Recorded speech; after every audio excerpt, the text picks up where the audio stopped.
আসসালামু আলাইকুম রহমতুল্লাহ। আমি আছি এখন নোয়াখালী সেনবাগের দক্ষিণে। এখানে ঘূর্ণিঝড় রেমালের প্রভাবে নোয়াখালী সেনবাগের দক্ষিণে প্রচুর পরিমাণে বৃষ্টি হচ্ছে। বৃষ্টি বৃষ্টি সহ জড়ো হওয়া বয়ে যেতেছে, প্রচুর পরিমাণে বৃষ্টি। আমি একটুখানি আপনাদের সাথে শেয়ার করার চেষ্টা করতেছি।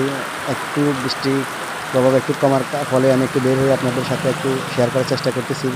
একটুখানি ভিডিও করে আপনাদের দেখানোর চেষ্টা করতেছি। প্রচুর পরিমাণে বৃষ্টি, এই ঘূর্ণিঝড় রেমালের প্রভাবে প্রচুর পরিমাণে বৃষ্টি হচ্ছে নোয়াখালী সেনবাগের দক্ষিণে।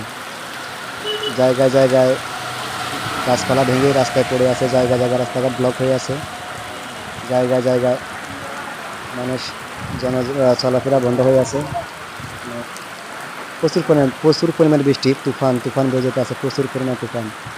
আমি একটুখানি আপনাদের দেখার চেষ্টা করতেছি, যখন একটু কমার পরে আমি ঘর থেকে বের হয়ে আপনাদের দেখানোর চেষ্টা করতেছি। ধন্যবাদ।